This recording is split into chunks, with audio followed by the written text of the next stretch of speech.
Hello friends, Andhra Pradesh Annamayya జిల్లా Madanapalle sub division ములకల చెరువు మండలంలో ఉన్న సోంపాల్యం గ్రామం మీలో చాలామందికి తెలిసే ఉంటుంది.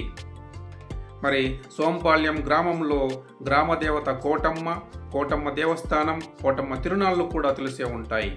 మీలో కొంతమంది అయినా కోటమ్మ తిరునాళ్ళలో తిరిగి ఆనందించి ఉంటారు. మరి ఆ కోటమ్మకి ఒక తమ్ముడు ఉన్నాడు. ఆయన పేరు కర్రెన్న. మరి ఆయన్ని గురించి తెలుసుకోవాల్సిన అవసరం ఉంది. మరి ఆ కర్రెన్న ఎవరో, ఆయన కథ ఏంటో ఈ వీడియోలో తెలుసుకుందాం. మిత్రులారా, ఈ దేశంలో మూలవాసులు, వలస పక్షులు అని రెండు జాతుల ప్రజలు తరతరాలుగా నివసిస్తూ ఉన్నారు. మరి వలసవాదులది దోపిడీ సంస్కృతి, మూలవాసులది పంచుకొని తినే సంస్కృతి. అందువల్ల వలసవాదుల దేవుళ్ళంతా ఆకాశం నుండి ఊడిపడి ఉంటారు. కానీ మూలవాసుల దేవుళ్ళు ఆకాశం నుండి ఊడిపడరు. వాళ్ళు మన మధ్య పుట్టి, మన మధ్య పెరిగి, మన కోసం త్యాగాలు చేసి మన గుండెల్లో స్థానం ఆక్రమించారు. అందుకే వాళ్ళని మనం దేవతలుగా స్థానం ఇచ్చి గుళ్ళు గోపురాలు కట్టుకొని పూజలు పునస్కారాలు చేస్తూ ఆరాధిస్తూ ఉన్నాం. మరి అలాంటి దేవతాగణంలో గంగమ్మ, ఎల్లమ్మ, మారెమ్మ, చౌడమ్మ, రేణుకమ్మ ఇలా వచ్చే దేవతా గణం క్రమంలో సోంపాల్యం గ్రామదేవత కోటమ్మ ఒకరు. ఆమెకు కర్రెన్న అని ఒక తమ్ముడు ఉండేవాడు. ఆయన పెరిగి పెద్దవాడైతే కోటమ్మ ఆమె తల్లిదండ్రులు కర్రెన్నకు వివాహం చేయాలని నిశ్చయించుకున్నారు. మరి ఆలస్యం ఎందుకని తమ ఊళ్ళో గ్రామంలో ఉన్న అందమైన అమ్మాయిల్ని అందరినీ చూశారు, కర్రెన్నకు చూపించారు. కానీ వాళ్ళెవరూ కూడా ఆ కర్రెన్నకు నచ్చలేదు. మరి చుట్టుపక్కల ఊళ్ళు గ్రామాల్లో ఉన్న అమ్మాయిల్ని కూడా చూపించారు. అయినా వాళ్ళలో ఎవ్వరూ కూడా కర్రెన్న కంటికి ఆనలేదు.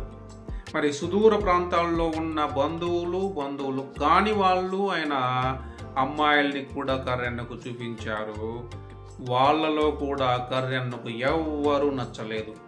మరి ఒకరోజు కుటుంబంలో సభ్యులంతా కూర్చొని మాట్లాడుకుంటూ ఉండగా, అరే ఇంతకీ నీకు ఎలాంటి అమ్మాయి కావాలిరా పెళ్ళాడడానికి అని కోటమ్మ కర్రెన్నని అడిగింది.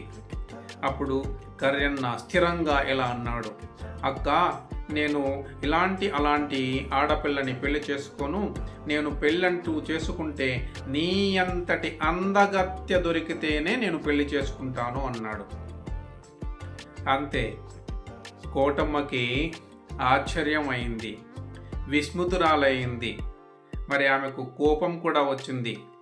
అరే కర్రినాయాల, నీకు నా అంతటి అందగత్తె కావాల్సి వచ్చిందిరా పెళ్ళాడడానికి అని చెప్పి, ఇలా కాదు ఉండు నీ పని చెబుతానని చెప్పి ఒక మంచి గూటం తీసుకొని కర్రెన్న ముడ్డిలో చెక్కి మరి తమ వాకిట్లో ఒక మూల నాటింది. ఆ కర్రెన్నే ఇప్పుడు మనకు అమ్మవారి గర్భగుడిలో అమ్మవారికి కుడిపక్క ద్వారబంధం నుండి మనం లోపలికి పోగానే మనకు ఎడమ పక్క కనపడే విగ్రహం ఆ కర్రెన్నదే. మరి అప్పటి నుండి కర్రెన్న అక్క సేవలో అలా తరిస్తూ ఉన్నాడు. మిత్రులారా, ఇది కర్రెన్న యొక్క విషాద మరియు హాస్యగాథ. మరి ఈ కథ మీకు నచ్చితే ఈ వీడియోని లైక్ చేయండి, కామెంట్ చేయండి, అలాగే మిత్రులందరికీ షేర్ చేయండి. ధన్యోస్మి. శుభం.